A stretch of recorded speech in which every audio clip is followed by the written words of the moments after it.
after you've downloaded the application for the super visa, as you can see, it says application for visitor visa, temporary resident visa, which is on top here. You can see super visa for parents and grandparents. Once you do that, we are going to start filling it out. So for this demo, I am going to show you guys how to fill out the application for visitor visa, specifically for parents and grandparents, which is the super visa, and then also the family information, which is part of the documents we're going to be needing. Then the rest of them, after we did the eligibility criteria that I showed you guys, you can get those documents yourself. So let's quickly dive in. So for number one, the UCI, if it's the first time you're applying, just leave it blank.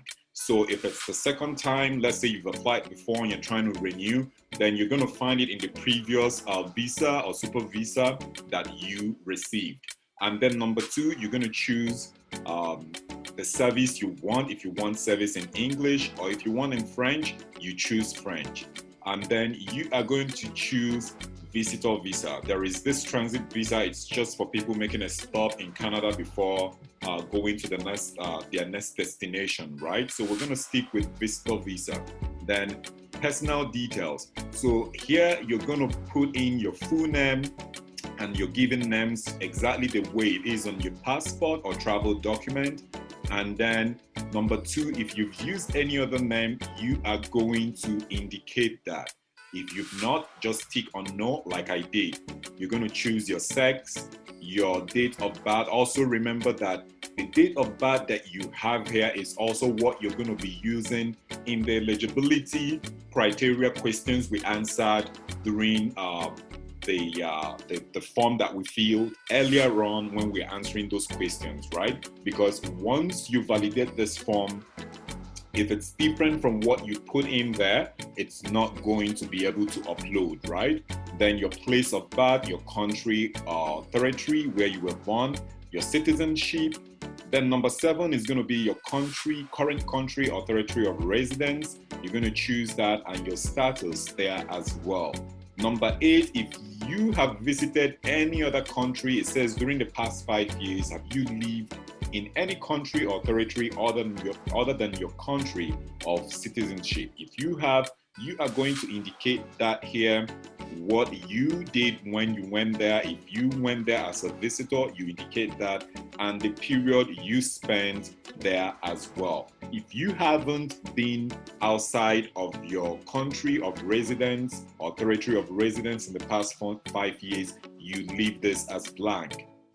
Number 9 is going to ask you, it's your country or territory we are applying, same as current country or territory of residence. If it's a no, you tick no and provide the information needed here. If it's yes, you choose yes.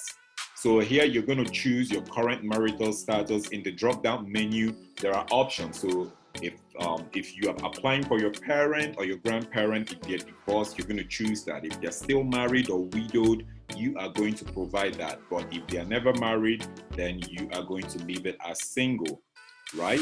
So if they were married, like you can see here, B, if you are married or in a common law relationship, provide the date. So if they were married, you are going to provide that date there. But if it's a parent or grandparent that is applying for themselves, then they can put this information as well. Then let's get down to number 11, personal details continued. Have you previously been married or in a common law relationship? Because I already chose single here, I just chose no. But if it's a yes, you tick yes, provide the names, the date that you were married or in a common law relationship, then provide the type of relationship, the time it started, if it has ended or not, then you put that information as well. Then you're going to choose your language, your native language / mother tongue, how you're able to communicate. Once you provide that information, then you are going to provide your passport number, the country that issued that information or that passport number, the issue date, and the expiring date. If you have a national identity document, you are going to provide that. If you don't, just tick no. If you are a lawful permanent resident of the United States of America, then choose yes and provide the information below. If not, leave as no. Then contact information. So this is going to be your current mailing address, right? So it's going to be where you are currently, right? In the application process, if you're applying, it says if you're applying outside of Canada, right? So that means if you, for this demo, I used Ghana, right? So this is an address. For the demo I used, this is an address showing an address in Ghana, right? So if you're from any place in the world applying by yourself, if you're a parent or a grandparent, or if you're applying for a parent or a grandparent, you are going to provide your current mailing address or contact address here.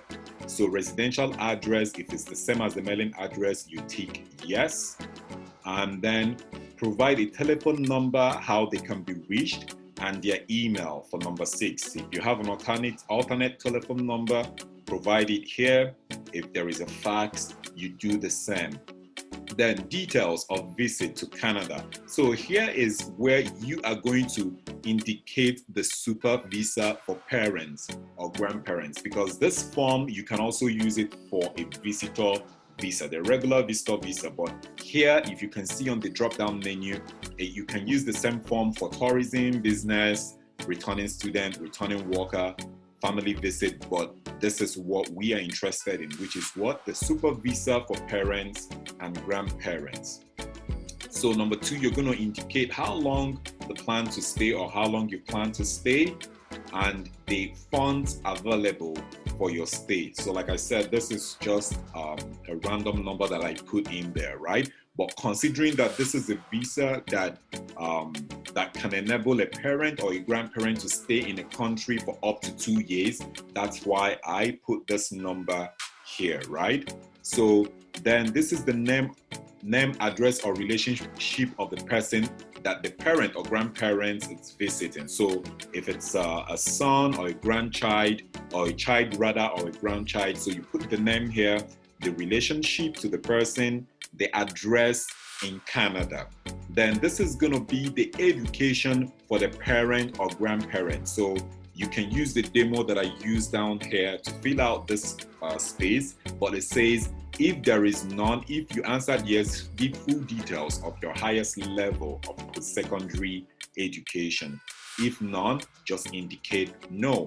Then employment as well. It says give details of your employment for the past 10 years, including if you have held any government positions as well. But here it says if you have retired, please provide the 10 years before your retirement. So even if you've retired, provide the details of where you worked before the retirement. And if you're the one filling it out for your parents or your grandparents, you are going to provide that information for them by asking them. And if you know it, just put that information below. I just used the demo of 2021 to 2020, 2011 to 2021, doctor being that they've been working and it's still their current occupation.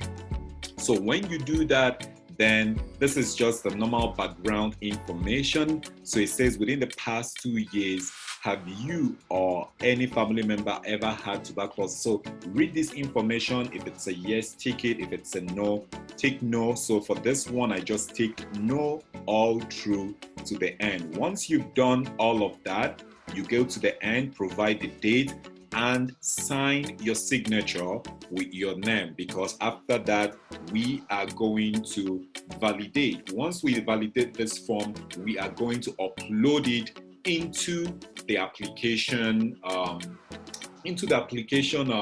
process that we started, right? So we're going to validate it and then add it there. But before then, you also need to fill out the family information. If you already know this part, you can skip it and keep moving. But if you don't, so all you need to do is you choose the type of application. So here I chose visitor. You're going to provide the name of the parent, which is the applicant, their date of birth, country of birth, their current present address and their present occupation. So if they have a spouse, there is something I want you guys to see here. It says complete all names in English or in your native language. Include in here, it says include all family members, even if they are not accompanying you, right? So because when I started this information, I said single, as you can see right here, that's why I chose only the name of the applicant, meaning if your marital status, it's married or divorced, you are going to provide the name of your spouse or your common law partner, their parent or father, and information like that, right? Then once you do that, section B is going to be for children. So for this one, I give an example of a name based on the parent's child in Canada that he is going to visit, right? And here, as you can see, relationship is son, just like I stated in the application as well, the date of birth, and then their present address in Canada. Will be accompanying you to Canada, yes or no? I just ticked on no. Then the final one, you can use that same process for if you are applying for your parents and you're the one filling this space for yourself. If you're married, you're going to put the name of your wife in this space below. Then for section C is going to be brothers and sisters. So this is just the brother of the applicant. I used the demo here as well. And that is what you're going to do in your application process. So if you are applying and you have more than one brother, you are going to, brothers and sisters, you're going to provide all their details, because it says provide all their information even if they are not accompanying you to Canada. Once you've provided all this information, you cannot sign it here.